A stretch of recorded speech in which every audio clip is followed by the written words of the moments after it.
You're listening to the Mondays with Midja podcast, founder and CEO of Legal Leadership, a company specialising in the leadership training and coaching of lawyers. Get set to jumpstart your week with a shot of mojo as Midja and her guests talk all things life, love and leadership.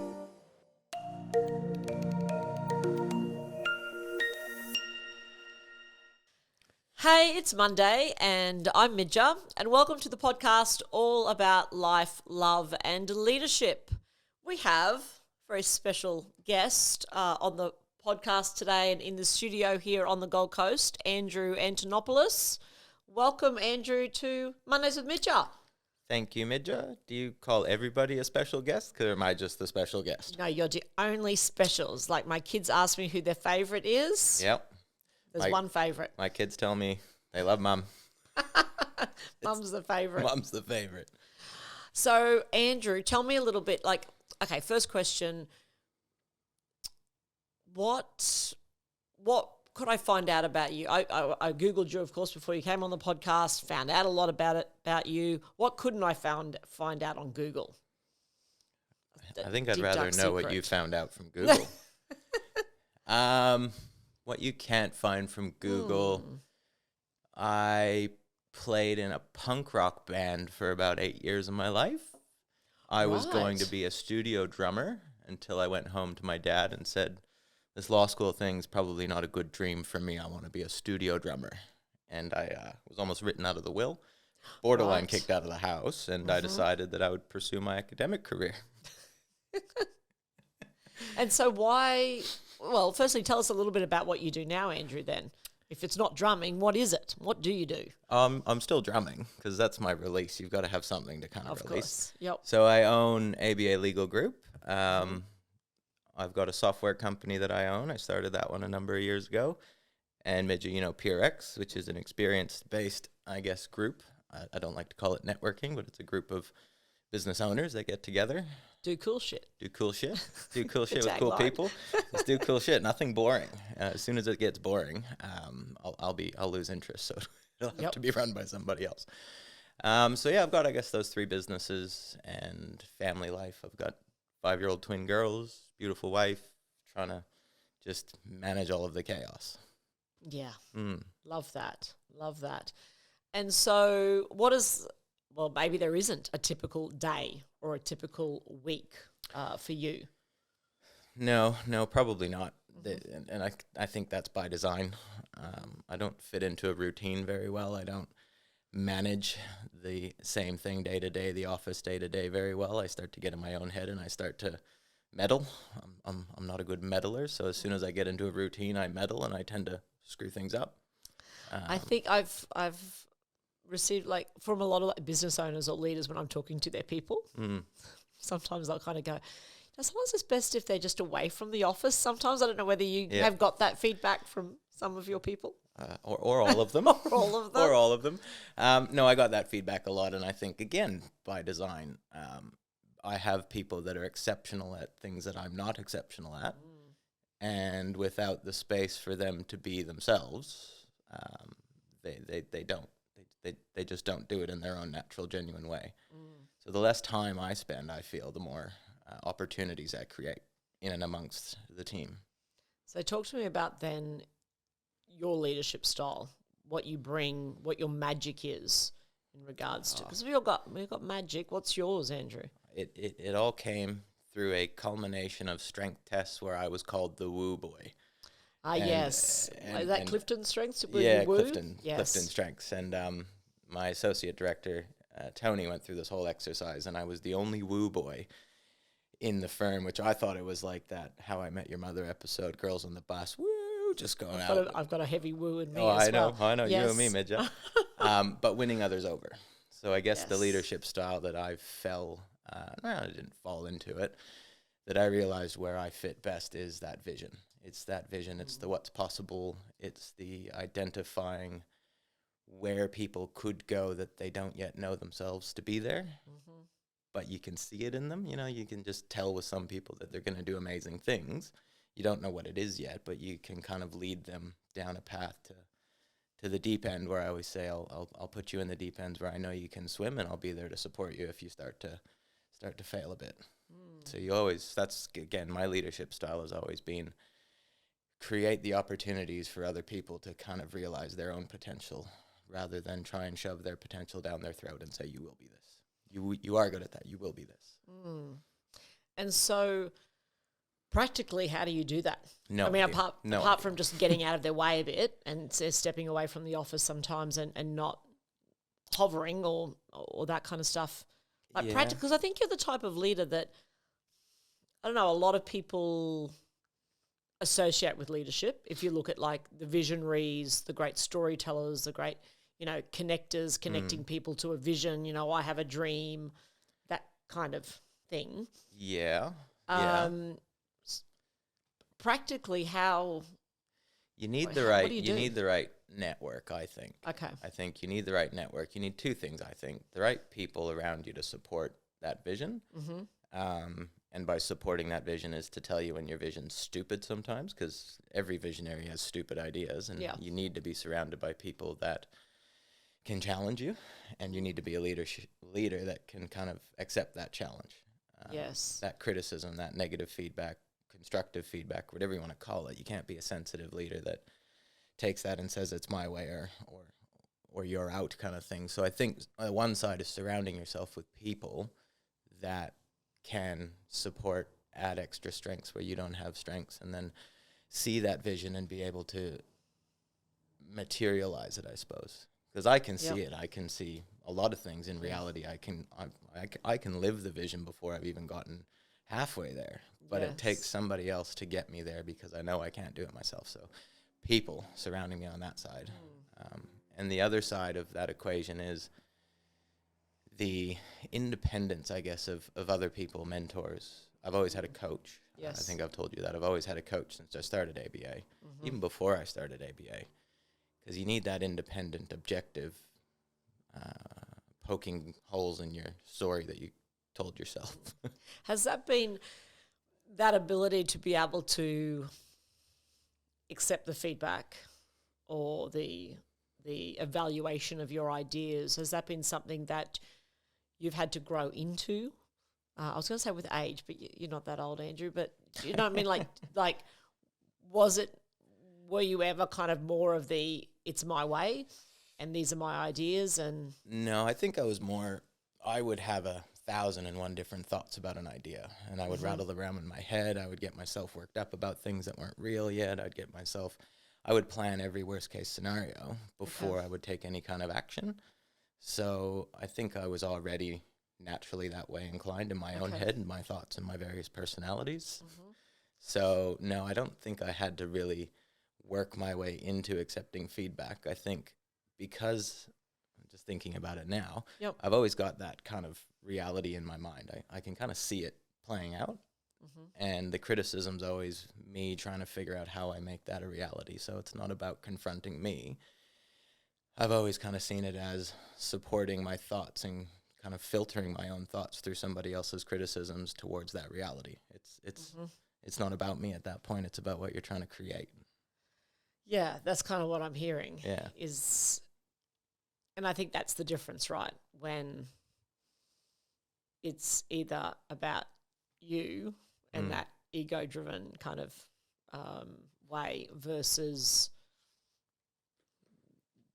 purpose, vision, something more than yourself, and when you can depersonalize that, I guess, then easier to take on the feedback and all the criticism because it's not just about you, it's the idea and it's what you want to create. And I think if you're focused on the people and trying to create some opportunities or success for the other people around you, it really can't be about you. So what sort of people do you then need around you? I need an integrator. I need somebody who's going to implement the crazy ideas, follow them through, create some structure around it. If you ask anybody about me, there's no structure really. I'm kind of just going with what's important to me at the time. Or the loudest wheel, I suppose, gets the grease. So the integrator and the manager and the implementer, I'll never be one to create governance frameworks and policies and procedures, but we've got them because I've got really good people that can implement that. And then I need the the people that'll hear you out. As crazy as an idea sounds, you kind of got to work through it all with somebody who's able to logically and practically pick holes in it, so that at the end of the day, you know you've thought about it. And if it's a shit idea, it's a shit idea, but you need to come to that conclusion. Yes. Yeah. Yes. So I know you've just launched is it a brand story for ABA Legal? Is that what? It's a video. It's a we sort of called it an ideal client story. Okay. Yeah. Yeah, I love that. There's an opening line from you around the reason why you created ABA Legal, and it's about, when something about when you don't actually want a lawyer or a law firm or to do something or to do law differently, or I forget the actual words of it. I should have had it written down. But tell me about that, because I really feel that sense from you around not anti-establishment. I don't want to say that, but there's this kind of this need to break the mold and particularly doing law in a different way, or like a different sort of way of practicing. I think what I said and the fellow that did that video was exceptional, because I told him what we were after and give me something. And we went to him because he's not. I've gone to anyone who's done any work for us, marketing or brand agency sort of stuff. If they work with law firms, I won't work with them. I've always said I'm going with people who've not looked at the law firm and the industry and the legal industry and created anything for that industry, because we are trying to be a little bit different. Yes. Yep. I've always said I've gone to the hipsters to make them a little bit more corporate and make me a little bit more hipster. So it's kind of trying to build that bridge. Yes. So I think the line was, we're a law firm for people that don't like law firms. Yes, that's it. Yeah. And the why of that, I don't really know where it stems from, but I felt like I never really fit in. So it's kind of that misfit of sorts. And I thought, if I'm not enjoying the law firm experience or the corporate experience, there's got to be others. There's got to be people on the client side. There's got to be people in the employee side. There's got to be people in the partnership side. There's got to be everybody in and amongst the traditional bureaucracy that from time to time looks at it and says, I don't enjoy this. I don't enjoy this day to day. I don't enjoy this bureaucracy. So what's different? About what? About ABA? From a client perspective, and also from someone working in the firm. I guess from the client perspective, we've never been a no firm. We won't tell you what you can't do. We'll tell you how you can do what you want to do, but we won't tell you that it's not possible. We won't tell you that these are the reasons that you can't do it. Okay. We'll always measure risk. We'll always identify the business model, the transaction model, and we'll always be in and amongst that transaction to find the solution rather than put obstacles in the way. Okay. So I guess in what's different, that entrepreneurial client, they're already there. They've already created that reality for themselves. And lawyers traditionally in their world would say, well, you can't do it that way. And they go, okay, well, how can I do it? I say, well, that's not my job to tell you how you can do it. Where we've created that, this is how you do it. We see the potential, pursue potentials, our other value. I love that. And if we're not pursuing their potential but putting roadblocks in the way, then we're actually against what our values stand for at ABA. So on the client side, it's a lot of that. Join the journey and be the business owner mentality rather than the traditional stick in the mud.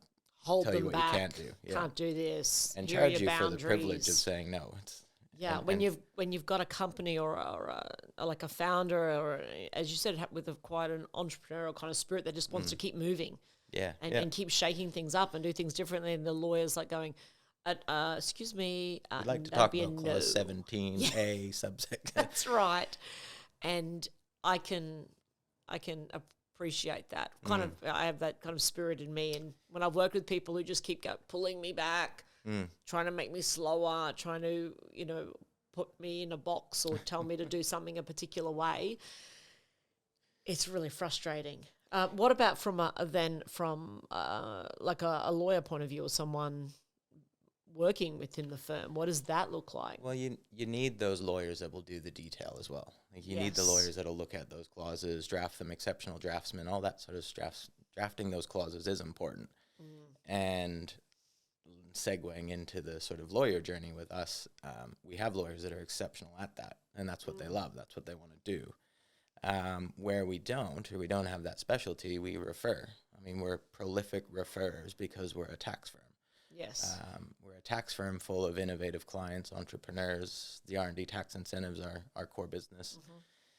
So where we've got this specialization, or where we've got the people that are able to deliver excellence, we use those people and we have those lawyers, and that's what they've identified they want to do. So on the lawyer side for us, it's, well, what do you want to do? There is no limits.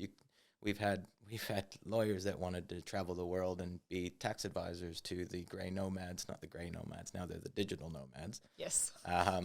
And that's what she's doing now. And we sort of worked with her. We sort of got to a point where she wanted to do that. And her potential was to travel the world, advise digital nomads about their tax on consequences and their structures. So just as our clients' potential is important, so is our staff's potential.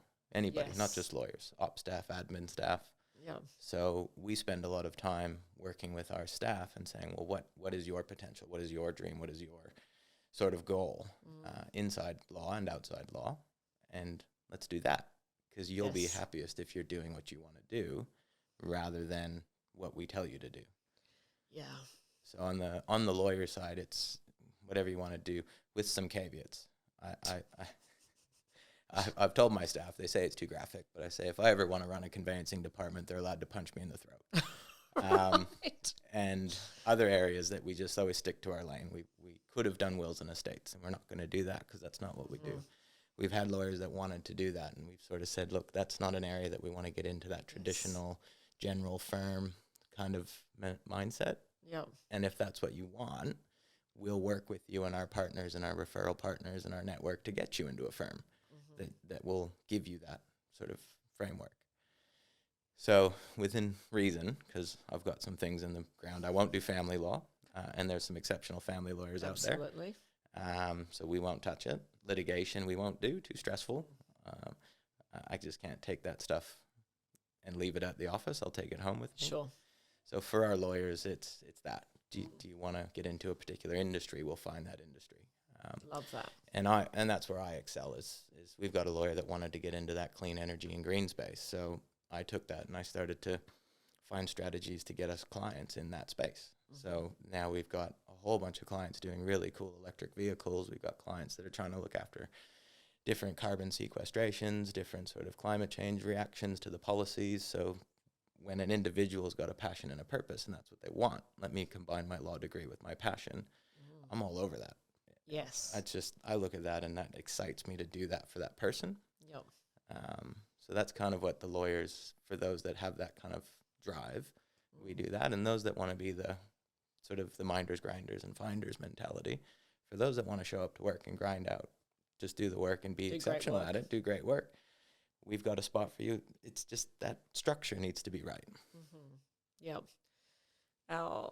Our managing partner, would always use the phrase from as long as I remember, just aces in their places. He would always say that. He's like, it's identifying those talents and that magic, and just a piece I was reading recently around, that goal setting piece in corporate, and they were talking just this around what are the personal goals of your people?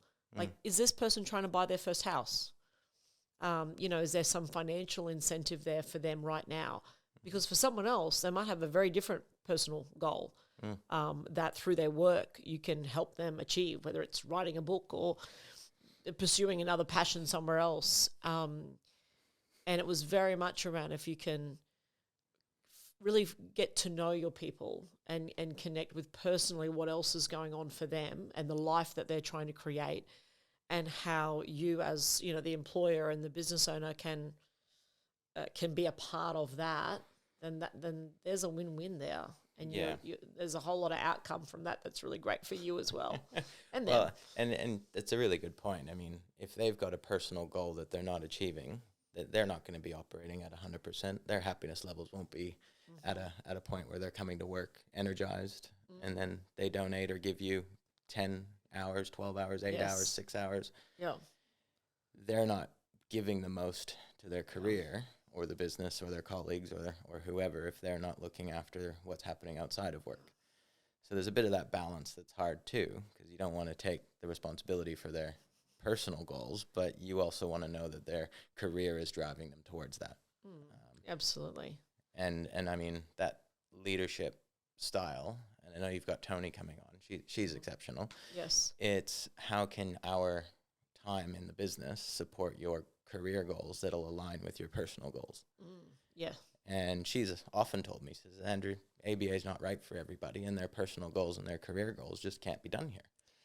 And that was hard to sort of hear, because I'm like, I can take everybody's goals and passion. I can do everything, but it gets to a point where, we're not right for some people because, again, we don't have that traditional structure. We don't have the show up and your day's planned. We don't have that. We just operate a little bit differently, where the traditional law firm model is what some people really thrive in. Oh, absolutely. And, I work with lots of different law firms, and I can tell very much from the start of my interaction with the law firm, and many law firms I go into, I even know from the reception area, from that first meeting, and I know our first meeting, I went up the stairs at ABA, and I knew Tony. I'd met Tony a number of times, and I was coming in for a meeting, and I sat on the couch in reception, and there was a book that you had at reception there, and I thought, well, I'll grab this book and have a flick through. It was what book? Do you know what book I'm talking about? I know the book. I forget what it's titled, but it's Barb's book on I guess, counseling terminal pediatric cancer patients. Yeah, it was just a beautiful, beautiful book. And, you strolled out. Is that what I do? You just strolled. At least I didn't say strutted. That would have been worse. You strolled out in your polo and jeans, or T-shirt and jeans. And we've kind of taken on the same look now. And maybe I've been hanging around you too long. Now I'm in sort of jeans and black T-shirts continually. Maybe I saw you before I started, and I was like, I'll follow Midja's style. And you just came and you just sat beside me on the couch and said, hey, what do you think of the book? And I was like, hello, who are you? And, it was just, it absolutely sort of, to me, was just an indicator of firm culture, what this place is about. And I think you can tell, I can tell pretty much off the cuff around like firm culture, what this place is like. And yes, I could tell from the first moseying sitting on the couch next to me, hey, what do you think? That what the firm was about, what you were like as a leader as well. And not right for everyone. And staying in your lane is so important. Even now in my business, I don't stay in my lane. And whenever I do things, because someone's just asked me to do it, and it's some money and it's whatever, there might be a whole lot of reasons why I do it. But afterwards I go, oh, I shouldn't have done that. Either I didn't do a great job of it, like I didn't feel great about the contribution I made or the difference I made. And it does devalue. Like I feel like it doesn't do anything for me. It kind of devalues, I think, some of my other work because it's not in my lane. It's not my magic. Yeah, it's what else could you be doing if I wasn't doing that? It's and again, leadership podcast, and I've often said too, because the hard part when you grow, we grew to about 30 quickly, extremely quickly, is you can't be a leader to 30 people. You can be a good leader to a small number of people. You can be a very ordinary leader to a lot of people. So you need that second layer, as much as I hate any kind of verticals. It's so important. You need those people who are then also displaying a leadership quality and sort of living the culture of the firm the same as I always thought it to be. And in doing that, it's everybody else has to stay in their lane. Like they've all got to have their own happiness. They've all got to take home a positive energy to their family or boyfriends or housemates, whatever you've got. So then that sort of trickle-down effect, and that was the hardest part, is to not accept that I had to be a part of everybody's career goals and journey. And how do you then create a brand, which it's hard in any law firm, and ABA Absolutely. It's an initial law firm. Yes. So how do you then take what I did in the time that I spent growing the firm and the business now and put that into a logo of sorts that the rest of the people would implement a similar kind of stay in your lane, do what brings you joy. And every time I did any of the values, it always landed on fun. How do you make sure everyone's having fun? You can't be in a bad headspace mindset. You can't be in that kind of negativity if you're having fun. And if work's a fun environment, you'll take stories home and you'll take stories on the weekend and you'll talk to your friends. Oh, I had this fun client. I had this crazy client. I had this cool transaction. I had this beautiful structure I did. And what I love is people like, how do you have so much fun as a tax lawyer? Like, tax law is boring. Lawyer, yeah, absolutely. Absolutely. I think even the lawyer piece in itself. I remember going to barbecues a lot, growing up at barbecues or whatever. And when I was practicing law and growing up, like I was still growing up in my 20s. Yep, I was. I'm still growing up right now. Absolutely. I don't know what I'll be when I grow up, but I'm very interested to find out what it's going to be. And people would say, oh, what do you do? And I'd say, I'm a lawyer, I'm a partner of a law firm. And they'd laugh. Oh, they would laugh. And they'd go, that's very funny. What do you really do? And I'm like, I don't know what you like. That's what I do. And their little head, they just couldn't get around it because that preconceived notion. And even now, I did an event recently, Dancing CEOs, and people come up to me afterwards and said, thank you for showing others what lawyers can really do and what we can really be like, because we can be fun. Absolutely. All the lawyers I know are fun. In our group, they're cool people. Now that you've brought it up, you're exceptional. Dancing CEOs was an extraordinary effort. Look how I just brought that up just for Andrew to say something nice about me. I didn't know. I said, oh, it's your podcast, but holy moly. That was an amazing day for you. Just the opportunity. And I know for you and what you do, and we'll talk about PeerX shortly as well. But just, to me, the ability, the opportunities that come. Yeah. Through work, through... So next time you're at a barbecue, try saying you're a tax lawyer and see what response you get. Absolutely. I will do that. Let's see what happens with that. You let me know. I will. They break the camp in two. You're either too boring to talk to or you work for the ATO and they don't want to talk to you. So it's... I just, again, and people have often heard me say I never really thought of myself as a lawyer. So it's that, again, going back to the video. If I never thought of myself as a lawyer, because I never really knew what my stereotype of a lawyer was, you just end up being yourself. Yes. And one of my clients, when I left the firm I was at before I started ABA, and I rocked up in jeans and a T-shirt, he said, what happened to you? I said, I've started my own thing. He said, thank God. He said, it was so stuffy when you showed up in a suit. He said, just thought I was paying for your suit. He said, I feel more comfortable now. And it was actually kind of eye-opening. You create an environment, again, talking about space, where they felt that they were talking with a friend or a colleague more than the lawyer that they were being charged X number of dollars to talk to, because I didn't present as if I was any different to that entrepreneurial client in that sort of world, in that space, because that's not where we work. If I was in ASX-listed companies, then you'd put a suit on and you'd show up. Although I've done a couple meetings with listed companies in T-shirts, and it's almost comical. I kind of do it for, maybe I do it for a reaction, but it's also stay true, stay in your lane. And I've shown up in T-shirt and jeans to meetings with ASX board members. I love that. Trying. I love that. But that's hard, because then you've got a very short window to impress them because your first impression wasn't impressive. So, Andrew, we've spoken about your leadership and your leadership style. Flipping it around to our young professionals and people entering the workforce and looking at starting their career, what kind of leadership, what sort of law are they looking for? I know it might be varied depending on, but just from a generational kind of viewpoint, I know what I'm kind of seeing. Keen to hear from your point of view what you're seeing and hearing. I'm hearing that I'm now generational and I don't get the next generation. That's confronting. Welcome, Andrew, to that.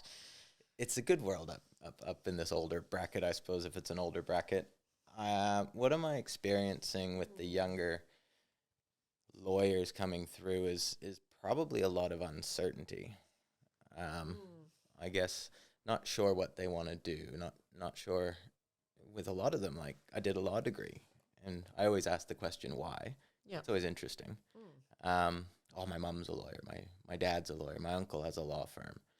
It's very rarely about anything they believe the legal industry or the legal career really is. It was a good degree that I'd have a stable career.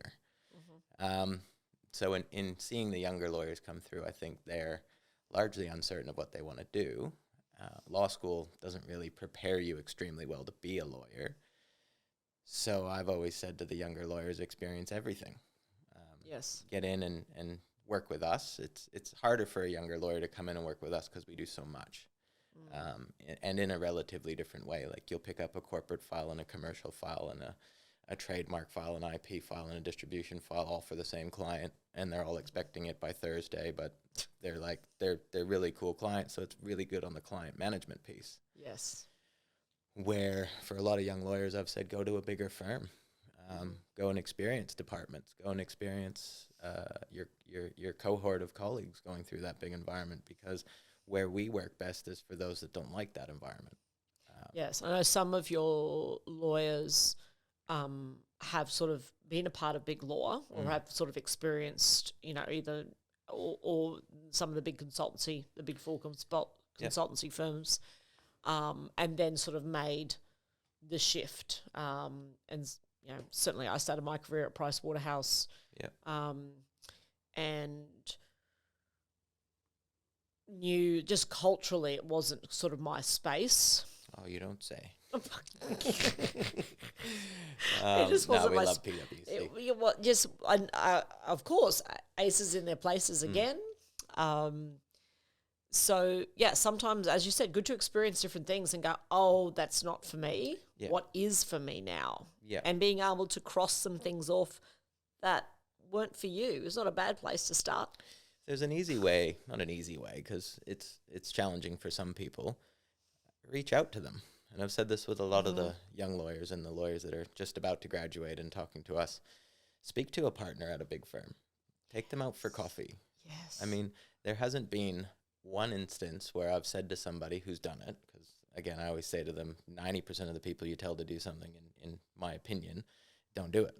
No. But the ones that do, the partners in those big firms and managing partners don't say no. And for the cost of a coffee or a lunch or a dinner, I don't even care which restaurant you go to, the impact that an hour or 4 hours with somebody can have on your career direction if you have the right questions is exponential. It's huge. And it's one of the biggest pieces of advice that I will give as well. I've had people reach out to me on LinkedIn and whatever to come and just spend a day trailing me doing whatever I'm doing. I mean, that's a bit much, but it's a bit much. They're like, can we come to this workshop? Can we come and do this? Can we watch you, come when you do a keynote? And I am so flattered by that. I'm just like, oh yeah, you can take some, some footage for socials. Yeah. But people don't do it. People don't ask. No. And I said, if people ask, oh my goodness. And same, if you ask people about their career around that, I find most people love talking about themselves. And so reach out absolutely to those people, buy them a coffee. So I've said as well, find your 5 questions. And don't go with a list of questions, but find your 5 questions that you really want to know, and hit up 5 senior partners, managing partners of different firms with different industry experience, and find your benchmark.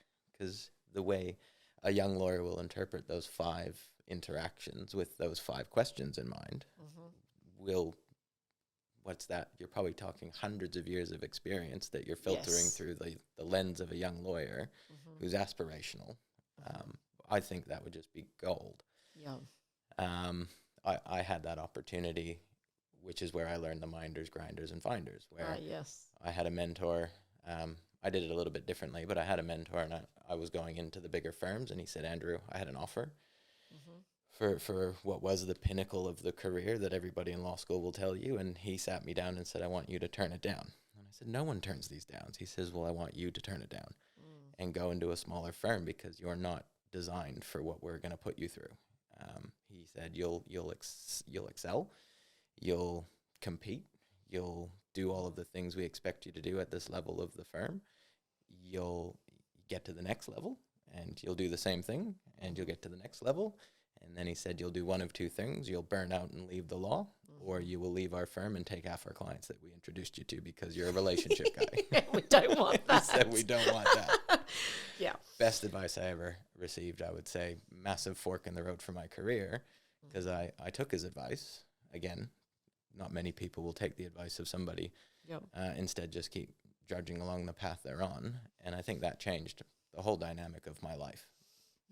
Because I would have been the top tier firm in Sydney, fighting that eastern suburbs, which restaurant's the most popular one to go to be seen kind of nonsense. Where now I'd have the exact opposite of that. You would not be here in your jeans and sneakers and Absolutely ABA not. T-shirt in a podcast studio at Mermaid Beach. No, I wouldn't. No, I wouldn't. I don't know where I'd be, but defining what I call happiness now and what that world looked like, it just wouldn't have resonated with me. And it's a huge question I get asked a lot around, what can I do with my law degree? Like what opportunities are there for me? And I'm always quite taken aback when I hear that. It's something that people ask me to talk about a lot on their podcasts and things like that. And I can see in their eyes that there's a lot of choice, and the world is open, and sometimes I feel like they're a little bit deer in headlights insofar as there's so much they don't know what to do with it, and they're in their 20s and they're young, and I'm like, It's okay. As you said, we're still growing up. Like, I'm still not sure what my business is, where it's heading, and what I want to create with it, and I'm nearly 50, and I'm like, that's okay. Hopefully I've still got another 25 years or so of creating and doing stuff, and so I feel like I'm just beginning in some respects. Yeah, take that young lawyer as well, and like we talk about going to lawyers and managing partners and senior people in the industry, go to business. I mean, it's just as easy to ask somebody of a sizable company who's been successful to reach out and say, would you like a coffee? Learn the business world. And again, you'll be better as a lawyer understanding the business world, but not business, because you can learn that in various sort of formats. But what drives the business owner? What drives a director? What drives a CEO? Because what a director wants and a CEO want are different things. What drives the CFO? So if you start getting exposure to the business world through, again, coffees, meetings, one-on-ones, talking, questions, listening, getting out of your comfort zone, you start to just, your mind will start to filter things. Then when you get your next legal matter, I've always said, well, who gave it to you? The CFO gave it to me. So, well, your response will be quite different than if the CEO gave it to you. Yes. Is your CEO also a shareholder, a founder? Because your response is going to be different. You need to understand a founder, CEO, world. and someone, a CEO that's been brought in 10 years later for a 3-year stint. Yeah. Different paradigm. Now, what I think's missing, and that's all exceptional, and I also say to the young lawyers, you got to give us a couple years of hard work. You've got to buckle down. You've got to own your career, is what I've said to a lot of the lawyers. Yes. And I mean, we've seen a lot of young lawyers come through different firms, and I've seen a lot of other firms, and I've always said you've just got to be better and more engaged and more interactive than others, because I find the younger lawyers aren't as upfront with their questions. Or their questions being around their career or just generally that life goal. And I've often said, if you can give a couple years of really hard work, if I rewind to when I was starting my career, I'd put in as many hours as it took. I'd learn anything I could. I'd pick up any file they'd let me. I'd review finished files. I'd ask questions of the senior people. Why did you say this? What in that financial statements drove you to do that? So I was just so hungry to learn. And if you can do that for a few years, you're sort of set for the rest of your career, because the amount of knowledge you'll put in your brain is just that much more to the person who sits at the desk and waits for a file. So I've said to a lot of the younger lawyers, be inquisitive, create your questions, ask your questions, and put in the hard work, knowing that work will pay off massive dividends. Once you get over that hurdle, if you're willing to have the resilience to get there. That nothing can beat that sort of that hard work and that consistency piece as well. I'm still working on that. There was someone the other day on a podcast, and I was on Instagram, and it was an American woman, has a hugely successful podcast and a little bit similar space.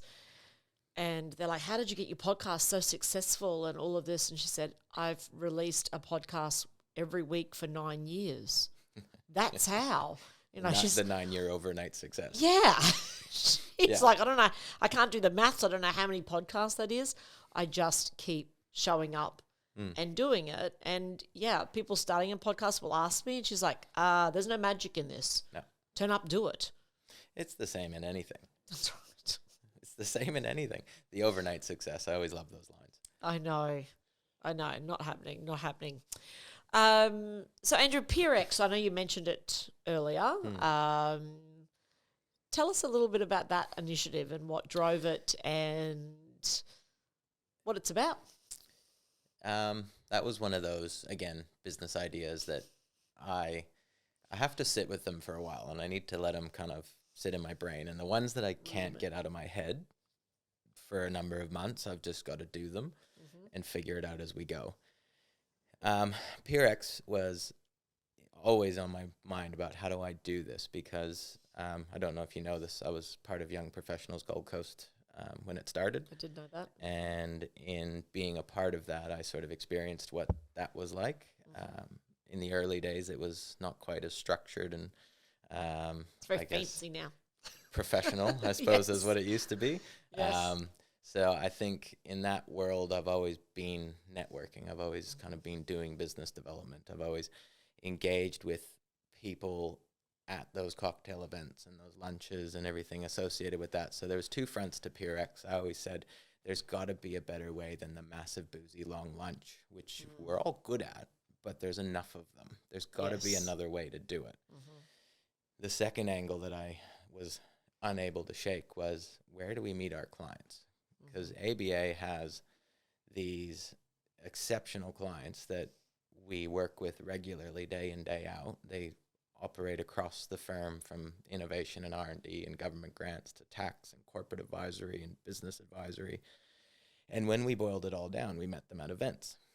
So the business owners that we interact with don't go to Young Professionals. They don't go to Chamber of Commerce events. They don't go to the long lunches. If I ask them for a coffee, they'd laugh at me. And if I asked them to come and drink for 8 hours to 14 hours on a Friday, they'd say, Andrew, that's not for me. Yeah.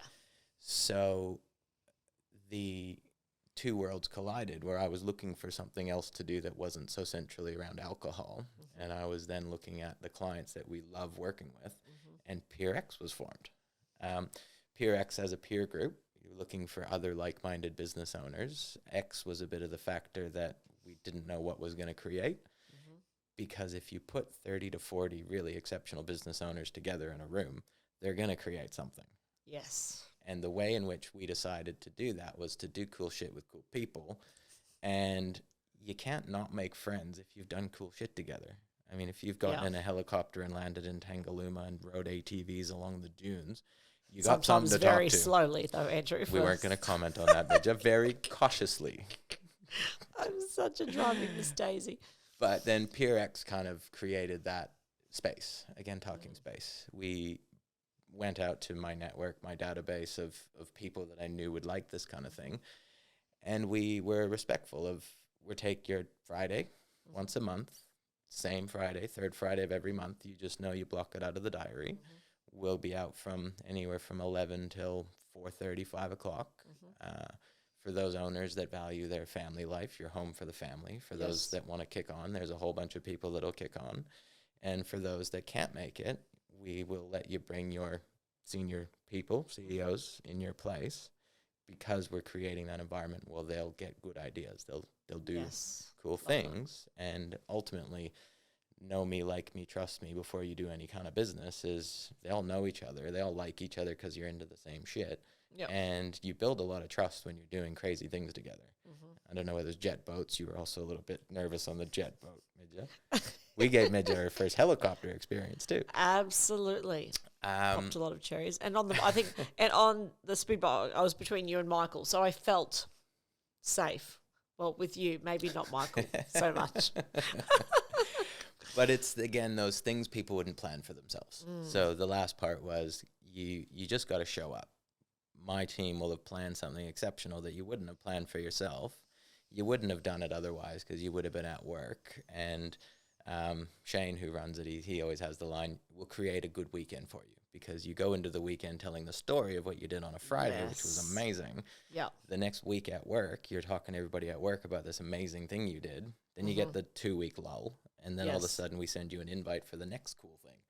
Then you're talking about that cool thing. So we were hoping we would change the conversation of the stressful business owner that has no vent and outlet into more of that, look, I do this because I need to just escape. And the best way to escape is to do something that all you can think about is that thing you're doing, driving a V8 buggy over dirt jumps. Like, you're not thinking about that, I don't know, HR problem or that cash flow forecast that's on your mind. You're thinking about, don't go off this jump sideways because you'll roll this fucking thing. And the guy's yelling at you about whether. So giving that vent, giving that sort of opportunity. And then ultimately, those are the sort of people that might end up being our clients. Yes. Which, if that happens, then great, and it has. And those people are doing business together. And then I brought the charity angle in to say, we're also achieving what a lot of those business owners want to achieve, but again, don't know how. How do we give back to the community? So we introduced Live In, Gold Coast Project for Homeless Youth is the charity for the next quarter. So we're now exposing some of those business owners and I guess city leaders to those exceptional charities on the Gold Coast that are doing amazing things. Yeah, love that. Can't be wrong. There's too many good things in that. That's why I said for all 4 the months, ingredients. 6 months, I was like, I just can't shake this. I got to do it. Yeah. So you jump off the cliff and learn how to build a plane. You do that? Perfect. And I know I'm not going to mention names, but I know for some of your members of PureX, they also have told me that the experiences look really cool on their Instagram and on their dating apps when they're photos of all of these different experiences, wine tasting, chopper rides, RVs, sports cars. They're like, it's doing wonders for my profiles. Something I didn't know. Well, so yeah. Is that one of your profiles, Midja? Is it helping? It is. In a small way, I get to help that. It's so embarrassing because that chopper ride, when there's that photo of me on the chopper, that is on my Tinder profile. I know it's embarrassing, but anyway, I have all these fun photos. Maybe the Dancing CEO's photo goes up as well in that gold costume. Just got to be honest and genuine. What you can't see is how scared Midja was on that helicopter. I just look at this lifestyle she has. Oh. So talking about, lovely segue, into like dating apps and dating and love and all of that, Andrew, and I know you've mentioned your wife and your beautiful family and the love that you have. Help me, Andrew. Help me. Help me. Help you. He keeps saying that he's this great connector and everything. Like we've been friends for a while now. He's introduced me to no one. I'm sorry, absolutely Midja. No one. I don't know how this has happened, Andrew. What are you doing for me? Oh, how am I going to find love? Well, I'm asking now. Oh, so wait geez. and see, people. This it's pressure now. When this podcast goes out. We're gonna know after this podcast how many weeks in between or whatever it is. That's right. If I change my status, it's all because of Andrew. I'm being serious though. Advice, Andrew. We spoke a little bit and I think getting out of it's easy for lawyers to meet lawyers. Yes. It's easy for lawyers to interact in circles and associations and even Dancing CEOs to an extent is a group of lawyers. Now, there's different sort of, I guess, craziness factors of lawyers. So you're going to meet different lawyers. And I did that for a long time. And I got out of the legal / there's a lot of real estate agents too, / there's a whole bunch of others. But getting out of that and getting out of my comfort zone. And I met somebody who was a nurse, completely out of what I've ever really dated. And the opposites of that just again created a massive amount of support for the crazy ideas that I have, because you also don't want to have somebody who's got crazy ideas as well, because the two crazy ideas will end up being just this recipe for disaster. Both people want to be that person. Then you're just competing for that, aren't you? Yeah, like, I want to do this. Well, I'm going to do that. Then I'm going to do that. And when you've got two huge personalities. Yeah. that it's a lot. And I mean, Megan brings a level of sort of support to my crazy ideas that allows them to flourish, but also the practical reality of what we do every day as a family, as our own goals, as our personal and family goals are important to us. Those are aligned with what we're both good at. And she'll say, again, she always talks about the recharge. Where do you recharge best, Andrew? And I say, I need to put myself in a group of people. Yes. I need the energy of wherever I can put myself with a lot of people that I get to interact. Megan wants to be at home. So there's the sort of the opposites of that. So it kind of grounds me instead of getting too carried away, because I can get carried away and I'll participate in what's in front of me without much forethought as to the rest of whatever happens. I'm just in for the opportunity, in for the ride. And I found getting out of that sort of lawyer / professional services network of people that are so easy to meet, that for me was a real changer. Okay. Yeah. So we're going to find you somebody, and we spoke a bit about the creative industries, getting out into, mine was that healthcare industry, just people that grew up in professionally in that world, just have different values. Yes. I had to get out of the lawyers. It was... Well, I have had guests on that, lawyers who have married lawyers. So there's a lot of lawyer kind of couples kind of out there. So I have quizzed them about that. Yep. And yeah, and But certainly Midja, you've also got to be yourself. We sort of spoke, and I think I heard you once say, Andrew, I give like 30 or 40% of me because I just don't think people can handle me. She said, I think you said once, when I go out with my friends, it's all Midja. And yes. And I don't think a lot of people can handle is what you said to me. And you just got to get it all out. And if someone can't handle it, yes, they're not right. Yeah, absolutely. You should never change. Absolutely. You can't change for anyone. Yeah. And I see what I love is, I have a lot of friends that are, I suppose, quite similar to myself and sort of personality-wise, or a bit gregarious, I suppose, in their approach and mannerisms. And some of them have the most beautiful partners, and I can see them. And often they're sitting quietly and they'll be having a drink. But I see that look when they look at their wife or their girlfriend, and I see it with you and Megan as well, is just that look of just being proud of them, being with them, like, not that we own people, but that's my woman, But there's this, I just see that wonderful interaction, that even if someone is, a little bit life of the party and maybe has had like a lot of champagne or whatever, that they're still there, like having a bit of a giggle. Yeah. Having a bit of a giggle at them, allowing them to do the dance, or, oh, here she goes again. And I love her for it. Yeah. So I love that. And sometimes, encourage that opposite. Encourage that. Yeah. Be the person to say, that's who you are, Midja. I want you to go and do that, because that's where you find your fun and your joy and your happiness. Yeah. And I think my challenge was, I thought everybody needed to do what I did to have fun and recharge, and they don't. So everybody's in control, same as Megan and I, of their own kind of happiness and what brings them happiness. Rather than me think we've got to go to all these parties for us to find that sort of energy, I had to kind of accept that sometimes she doesn't want to go. Yeah. And that's fine. Sometimes she does want to go, and that's fine. Sometimes she needs me to do something like not go to a party and do something that's more what she wants to do, and that's fine. It's all fine.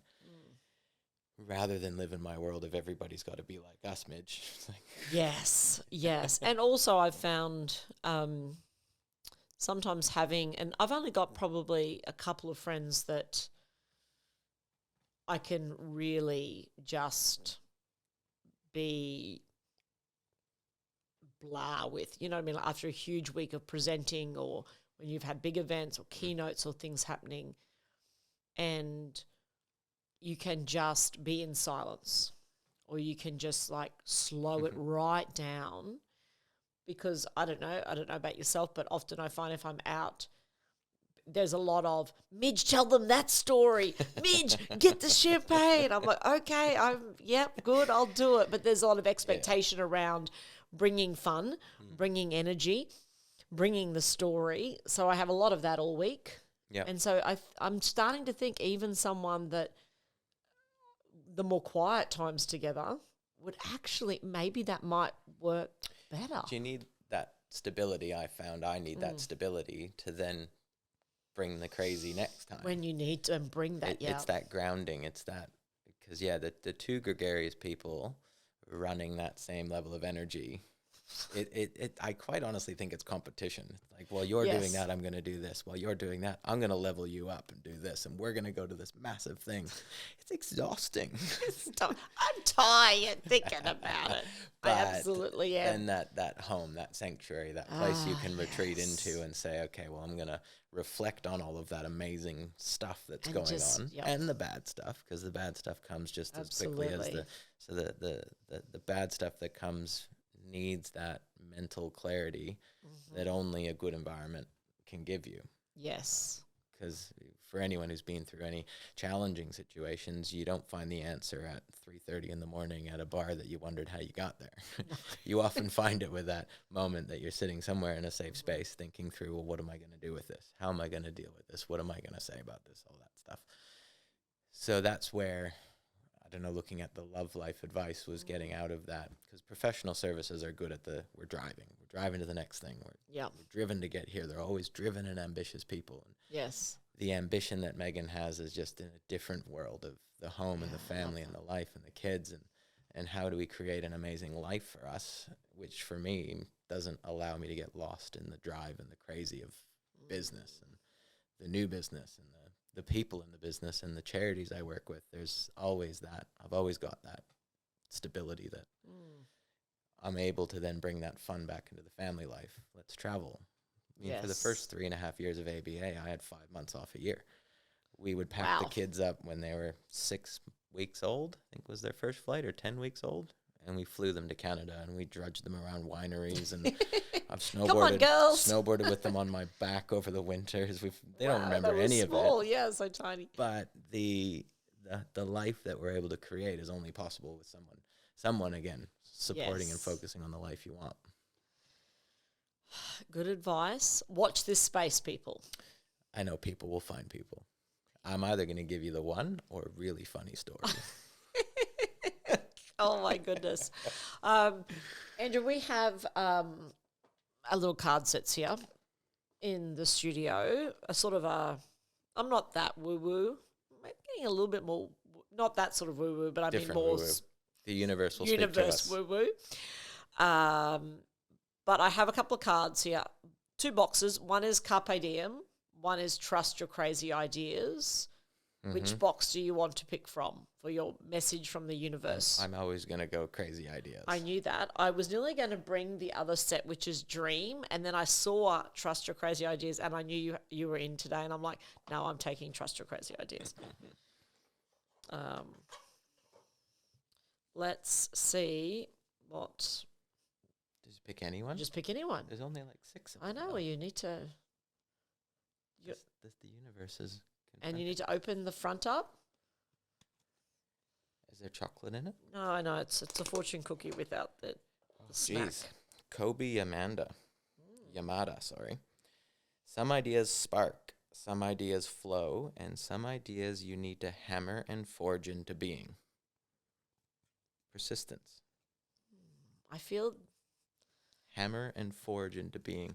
Sounds like a lot of work. We did talk a little bit about doing the work, right? I thought I did the work. We did talk about those 2 years of knuckling down. And the interesting time we're at ABA now is really consolidating and coming back into our core business offering. So again, going back to as we grew, things start to happen that you don't necessarily, I don't micromanage. I'm probably the farthest thing from it. So hammer and forge I'm currently doing to get it back into what our advisory, exceptional kind of client service deliverables look like. So maybe it's just... That was a message for you. There's the universe telling me that I just got to keep pushing on with it. Absolutely. Back to the core. Back to the core. Thank you, Andrew, for being on the podcast. Thanks for the chat. Absolutely. Could have talked for hours. I know. I feel it could have been a part 2. I've never done a part 2 before, but I felt it could be. We'll just have to get you on again. Thank you so much. Where can people kind of find you and all about ABA and PeerX and everything else? What's abalegalgroup.com.au. LinkedIn. I'm finding LinkedIn very useful. I don't really focus on LinkedIn, but I love when people reach out on LinkedIn. Yeah, useful. So LinkedIn, I'm out there, and again, I'm the guy that'll have a coffee and give you any of my thoughts. So We'll be having 50 coffees the next we'll week wait or and see. two. We'll wait and see. I'll give you crazy date ideas. I'll have all these random coffees, and Great. I think you get the better end of that deal. abalegalgroup.com.au and sort of see what we do. And for anyone that's interested in just reaching out for a chat about anything, I'm on LinkedIn. Perfect. LinkedIn's easy, or Andrew at abalegalgroup.com.au, which we hired another Andrew, and I didn't allow him to take my email address. Just come up with another name, surely. He's A-Ray. We had to get nicknames. We had to get clever. So yeah, any of those mediums and avenues, and just reach out. Well, thank you, Andrew. It's always an absolute delight to talk, and thank you for being just such a wonderful leader in our community, and for the work that you do. And certainly, if I was to name the handful of people that I am inspired by, you might make the list. Oh, good, thank you. Make the list. There was too much pressure there. I know, but you absolutely would.